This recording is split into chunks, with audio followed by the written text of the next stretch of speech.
कैसे हम उसको सेटअप करेंगे, ठीक है, और क्या है क्लाउड सिंक। तो अभी जैसे मैं अपनी डायरेक्टरी में हूँ, और डायरेक्टरी में अगर मैं जाता हूँ एजोर एडी कनेक्ट के ऊपर, तो एजोर एडी कनेक्ट के ऊपर हमारे पास 2 ऑप्शंस हैं। एक तो कनेक्ट सिंक है और एक है क्लाउड सिंक। तो कनेक्ट सिंक तो हमने ऑलरेडी देख लिया है। अगर मैं क्लाउड सिंक पे चलता हूँ, तो क्लाउड सिंक को भी हमें सेटअप करना होता है, बट हम इसको कैसे सेटअप करेंगे। ठीक है, सेटअप करने के लिए हमें चाहिए ग्लोबल एडमिनिस्ट्रेटर यूजर, उससे हमें लॉगिन करना है अपने पोर्टल के ऊपर, तब हम इसको सेटअप कर सकते हैं। तो क्या डिफरेंस होगा अभी अगर हम बात करें कनेक्ट सिंक और क्लाउड सिंक के अंदर। तो कनेक्ट सिंक के अंदर हमें पूरा इंफ्रास्ट्रक्चर जो होता है वो कॉन्फ़िगर करना होता है मैनुअली। बट जब मैं बात करता हूँ क्लाउड सिंक की, तो क्लाउड सिंक क्या है, एक लाइट वेट एजेंट है। सो ये एक एजेंट इंस्टॉलेशन है जो कि एक ऑर्केस्ट्रेटेड एनवायरनमेंट देता है, ऑटोमेटिक एनवायरनमेंट देता है, जो कि आप एज्योर के ऊपर ही सेटअप करते हो। ठीक, उसके बाद हम बात करेंगे डिफरेंसेस की। तो अगर मैं डिफरेंसेस की बात करूं, तो अगर मैं बात करता हूं कि अगर मुझे multiple disconnected on premise AD forest को कनेक्ट करना है, तो मैं क्लाउड कनेक्ट सिंक के अंदर नहीं कर सकता वो। मैं क्लाउड सिंक के अंदर उनको कर सकता हूँ। एडी कनेक्ट में नहीं कर सकता, बट क्लाउड सिंक में कर सकता हूँ। ठीक है, अगर मैं बात करूँ light weight agent installation model की, तो वो कनेक्ट सिंक में नहीं मिलता, पूरा टूल इंस्टॉल करना पड़ेगा, मैं कन्फिगर करना पड़ेगा। बट क्लाउड सिंक के अंदर वो अवेलेबल है। अगर मैं बात करूँ कनेक्ट टू एलडेप डायरेक्टरीज, तो क्लाउड सिंक के अंदर मैं एलडेप डायरेक्टरीज को कनेक्ट नहीं कर सकता हूँ, बट कनेक्ट सिंक के अंदर कर सकता हूँ। ठीक है, अगर मैं बात करूँ डिवाइस ऑब्जेक्ट्स की, तो डिवाइस ऑब्जेक्ट का जो सपोर्ट है वो क्लाउड सिंक में नहीं है, कनेक्ट सिंक के अंदर है। ठीक है, अगर मैं बात करता हूँ अदर जो फीचर्स हैं, जैसे कि अगर मैं बात करूँ पास थ्रू ऑथेंटिकेशन की, सो पास थ्रू ऑथेंटिकेशन जो है वो क्लाउड सिंक में नहीं है। तो वो सिर्फ अवेलेबल है किसके अंदर, क्लाउड सिंक के अंदर। अभी जो है वो सिर्फ पासवर्ड हैश सिंक्रोनाइजेशन ही सपोर्टेड है क्लाउड सिंक के अंदर।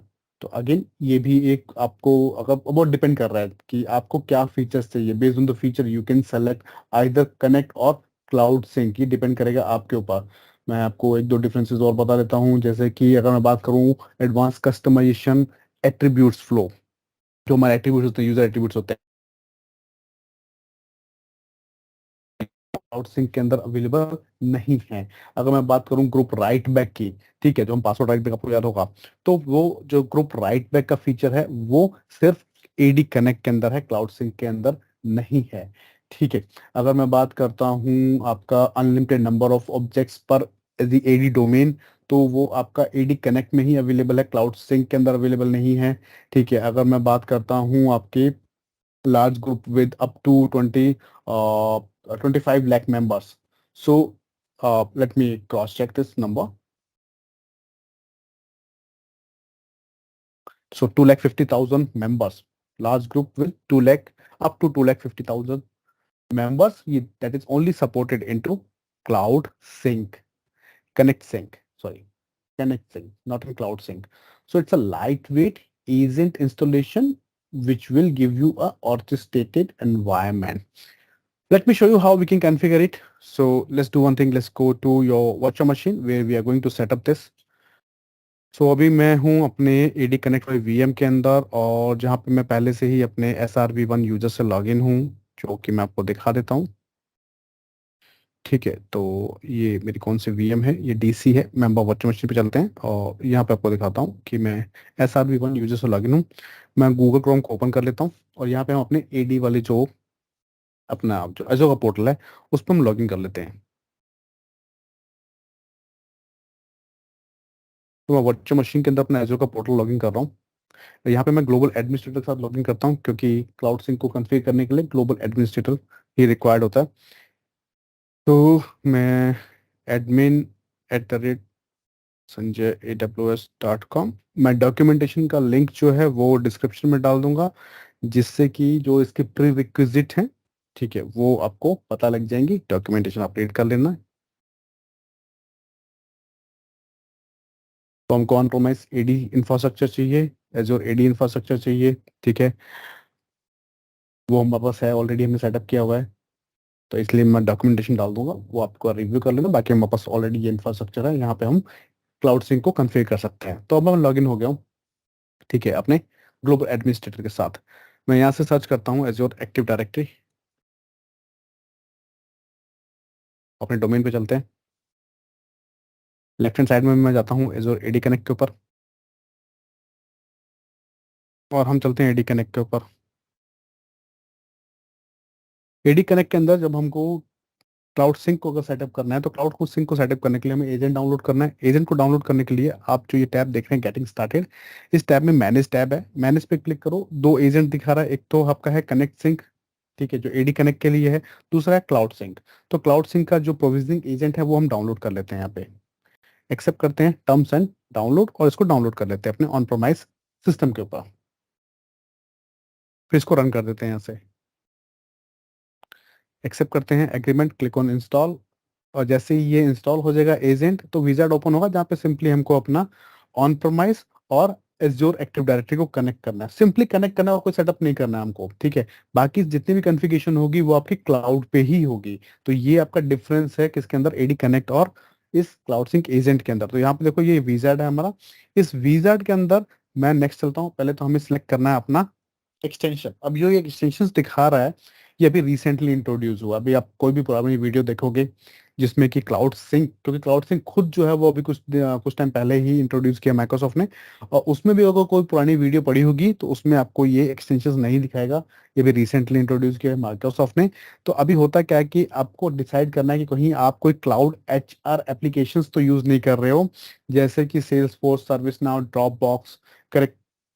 तो अगर इस तरह की एप्लीकेशंस आप यूज कर रहे हो जो कि ऑटोमेशन का काम कर रही हैं, ऑटोमेशन टूल होती हैं HR के लिए, जहाँ पे आइडेंटिटी जनरेट हो रही होती हैं, अपडेट हो रही होती है, उनके एट्रीब्यूट्स चेंज हो रहे होते हैं, उस केस के अंदर आपको सेलेक्ट करना है HR driven provisioning application like Workday, success factors और सर्विस नाउ, करेक्ट, और ड्रॉपबॉक्स। और या फिर आप ऑन प्रोमाइस एप्लीकेशन प्रोविजनिंग आप यूज कर रहे हो, जो कि आपके पास डायरेक्टरी भी है और वो डायरेक्टली कनेक्टेड है किसके साथ, क्लाउड HR एप्लीकेशन के साथ। तो ये आपको डिसाइड करना है। अभी फिलहाल के लिए हम लेके चल रहे हैं HR प्रोविजनिंग, और मैं यहाँ पे करता हूँ नेक्स्ट। नेक्स्ट पे क्लिक करने के बाद ये आपको बोलेगा कि आप अपनी जो क्लाउड डायरेक्टरी है उसको कनेक्ट करो। तो हम अपना ग्लोबल एडमिनिस्ट्रेटर यूजर जो है उसी के साथ उसको कनेक्ट करेंगे, क्योंकि ग्लोबल एडमिन ही आपको चाहिए। उसके बाद नेक्स्ट ऐप पे आप आओगे जहाँ पे आपको आपका जो सर्विस अकाउंट है वो क्रिएट करना होगा, ठीक है। तो देखते हैं हम लोग, यहाँ पे देखो क्रिएट ग्रुप MS से सर्विस अकाउंट। तो मैं यहाँ पे नाम दे देता हूँ अपने डोमेन का, sanjayaws.com, ऑन प्रोमाइस डोमेन का। उसके बाद सर्विस अकाउंट, तो यूजर जो ऑलरेडी एंटरप्राइज एडमिन है, ग्लोबल एडमिन है, वही आप यूज कर सकते हो। यहाँ पे ये ध्यान रखना, ये जो है मैंडेटरी है। तो मेरे पास यूजर है SRV1, जिसके पास एंटरप्राइज एडमिन और ग्लोबल एडमिन के प्रिविलेज है। उस यूजर से मैं बनाता हूँ सर्विस अकाउंट। नेक्स्ट करते हैं, सॉरी मैंने पासवर्ड गलत डाल दिया, फिर से पासवर्ड डालता हूँ, फिर नेक्स्ट करते हैं इसको। तो अब कनेक्ट हो गया। उसके बाद अगर आप चाहो तो अपना क्रेडेंशियल्स को चेंज कर सकते हो, मैं नहीं कर रहा हूँ। नेक्स्ट पे क्लिक करते हैं, यहाँ पे ये कनेक्ट हो चुके हैं दोनों ही, आपका ऑन प्रोमाइस और आपके एजोर एक्टिव डायरेक्टरी। कंफर्म पे क्लिक करते हैं, एजेंट रजिस्टर्ड होगा। एजेंट जैसे ही रजिस्टर्ड हो जाएगा, ठीक है, तो ये 2 मिनट का टाइम लेता है आपका जो एजेंट है उसको रीस्टार्ट करने के लिए। तो देखो दिखा रहा है registering the agent with active directory. So it will take now 2 minutes to set up your agent. Once agent will be installed, and so after then what we will do, we will configure a new configuration. We will create a new configuration where we will connect our on-premise directory on cloud. So उसके लिए अभी on premise system के ऊपर कुछ नहीं करना है, हमें सिर्फ वेट करना है कि ये एजेंट यहाँ पे इंस्टॉल हो जाए। जैसे ही ये एजेंट इंस्टॉल हो जाएगा, आप देख रहे हो कि restarting agent, this can take up to 2 minutes. तो 2 मिनट लेगा, वो वेट करना है हमें। जैसे ही ये इंस्टॉल हो जाएगा, रीस्टार्ट हो जाएगा, हम चलेंगे अपने ऑन प्रोमाइस डायरेक्टरी के ऊपर, सॉरी क्लाउड डायरेक्टरी के ऊपर। और क्लाउड डायरेक्टरी के ऊपर ही बाकी कॉन्फ़िगरेशंस होंगी। और जहाँ की अगर हम कंपेयर करें एडी कनेक्ट के साथ, तो एडी कनेक्ट में क्या कर रहे थे हम लोग, एडी कनेक्ट के ऊपर ही हम लोग सेलेक्ट कर रहे थे कि हमें ओयू का किस ओयू को सिंक करना है, ठीक है, किस डोमेन को सिंक करना है, पूरा फॉरेस्ट सिंक करना है, हमें पासवर्ड है सिंक्रनाइजेशन चाहिए, पास थ्रू ऑथेंटिकेशन चाहिए, या फेडरेशन ऑथेंटिकेशन चाहिए। तो यहाँ पे सिर्फ पासवर्ड है सिंक्रनाइजेशन ऑथेंटिकेशन मेथड ही सपोर्टेड है सिंक के अंदर, ये लिमिटेशन है, ठीक है। पास थ्रू नहीं है और फेडरेटेड ऑथेंटिकेशन नहीं है इसके अंदर। और भी जो लिमिटेशंस हमने पहले डिस्कस की थी वो लिमिटेशंस हैं यहाँ पे एडी सिंक के अंदर, क्लाउड सिंक के अंदर। तो वेट कर लेते हैं, जैसे ये इंस्टॉल हो जाएगा। देखो ये इंस्टॉल हो गया, और रीस्टार्ट भी हो गया। मैं इसको करता हूँ एग्जिट, और चलते हैं हम लोग अपने क्लाउड के ऊपर। यहाँ क्लाउड पे आने के बाद हमें क्या करना है, हमें सिंपली लेफ्ट हैंड साइड में जाना है क्लाउड सिंक के ऊपर। क्लाउड सिंक में अब आपको लेफ्ट हैंड साइड के अंदर एजेंट्स टैब के ऊपर एजेंट दिखा रहा होगा, जो कि ऑलरेडी यहाँ पे अब अवेलेबल है। आपको आपके मशीन दिखा रहा होगा FQDN, उसका IP एड्रेस दिखा रहा होगा, पब्लिक IP एड्रेस। अब हम चलते हैं कॉन्फ़िगरेशन टैब के ऊपर। फर्स्ट टैब है कॉन्फ़िगरेशन टैब, जहाँ पे हम क्रिएट करेंगे कॉन्फ़िगरेशन किसके लिए, क्लाउड से ऑन प्रोमाइस के लिए। तो ऐड न्यू कॉन्फ़िगरेशन पे क्लिक करो। ये आपका ऑन प्रोमाइस डायरेक्टरी है, और जो आपका ऑथेंटिकेशन मेथड है वो कौन सा है? पासवर्ड हैश सिंक्रोनाइजेशन है। यही अवेलेबल है अभी फिलहाल के लिए। क्रिएट पे क्लिक करते हैं, ये कॉन्फ़िगरेशन को सेटअप कर देगा। जैसे ही ये कॉन्फ़िगरेशन सेटअप हो जाएगी, उसके बाद ये बाय डिफ़ॉल्ट क्या करता है? पूरे के पूरे डोमेन को सिंक करता है। तो अब आप चूज़ कर सकते हो, आप फ़िल्टरिंग इनेबल कर सकते हो। Through filtering you can select which OU you wants to sync, जैसे कि हमने एडी कनेक्ट में किया था। ठीक है? फिर हम मेल एट्रिब्यूट्स जो हैं, हमारे एट्रिब्यूट्स को कॉन्फ़िगर कर सकते हैं, और भी बहुत सारे ऑप्शंस होते हैं जो कि ऑप्शनल है ये सारी चीज़ें। ऑप्शनली मैं उनको कॉन्फ़िगर कर सकता हूँ as per my organisation requirement. Correct? तो हम वेट करते हैं जैसे ये कॉन्फ़िगरेशन यहाँ पे कंप्लीट होती है, वो ऑप्शन भी आपको मैं दिखा देता हूँ, क्योंकि इसको ये इनेबल होने के बाद, क्रिएट होने के बाद हमें इसको इनेबल भी करना है। ठीक है? तो देखते हैं, ये अभी ये कुछ सेकंड्स लेता है, जैसे ही ये क्रिएट हो जाएगी यहाँ पे कॉन्फ़िगरेशन, फिर हम उसको इनेबल कर देंगे, रिव्यू करेंगे और इनेबल करेंगे।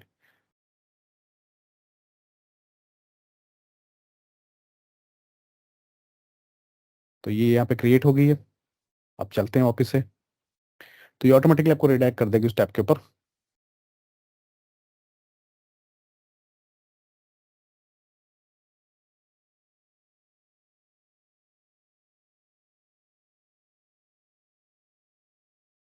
कॉन्फ़िगरेशन होने के बाद आप नेक्स्ट स्टेप पे जो है आप हो जाओगे रीडायरेक्ट। वहाँ पे आप देखो लेफ्ट हैंड साइड में आपको दिखा रहा है scope filtering, attributes mapping, expression builder.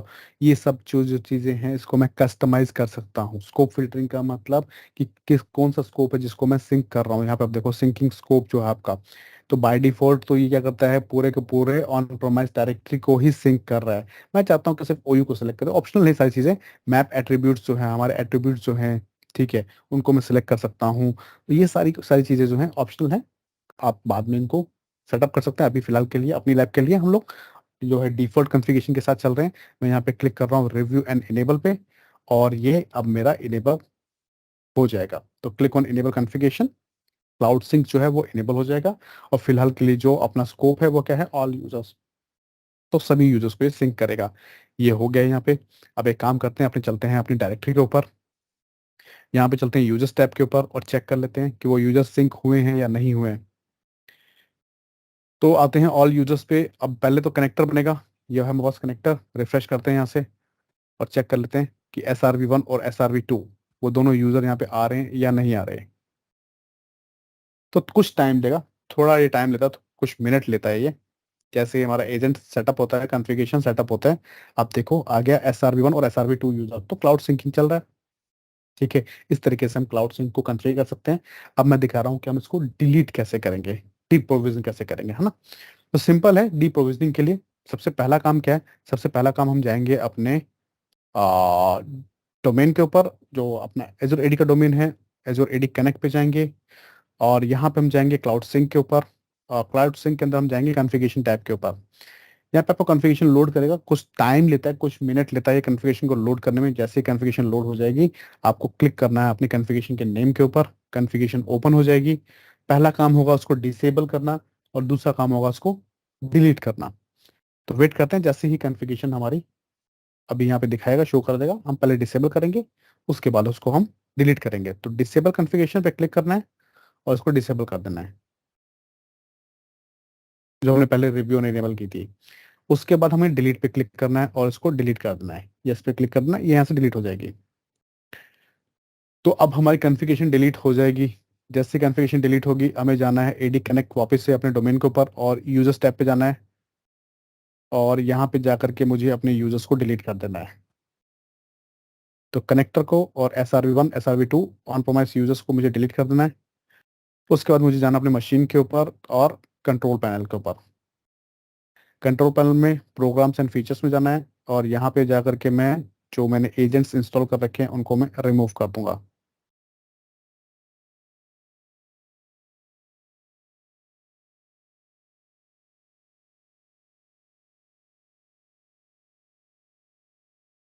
तो इससे हो जाएगा हमारा क्लीन अप।